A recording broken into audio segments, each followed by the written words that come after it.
ഭൂട്ടാനിലെ പരമോന്നത സിവിലിയൻ ബഹുമതിയായ order of the drug കാൽപോ പ്രധാനമന്ത്രി നരേന്ദ്രമോദിക്ക് സമ്മാനിച്ചു.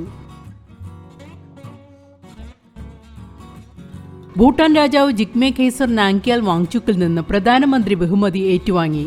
ഇന്ത്യൻ പ്രധാനമന്ത്രി എന്ന നിലയിൽ നരേന്ദ്രമോദി ഇന്ത്യ ഭൂട്ടാൻ ബന്ധത്തിന്റെ വളർച്ചയ്ക്ക് വഹിച്ച പങ്കും ഭൂട്ടാൻ രാഷ്ട്രത്തിനും ജനങ്ങൾക്കും നൽകിയ മികച്ച സംഭാവനകളും പരിഗണിച്ചാണ് ബഹുമതി സമ്മാനിച്ചത്. ഭൂട്ടാന്റെ പരമോന്നത സിവിലിയൻ ബഹുമതി ലഭിക്കുന്ന ആദ്യത്തെ വിദേശിയാണ് നരേന്ദ്രമോദി.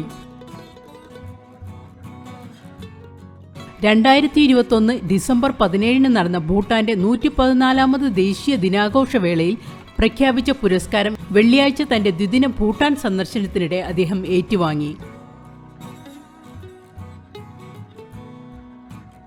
ബഹുമതി 140 കോടി ഇന്ത്യക്കാർക്ക് സമർപ്പിക്കുന്നതായി പ്രധാനമന്ത്രി എക്സിൽ കുറിച്ചു.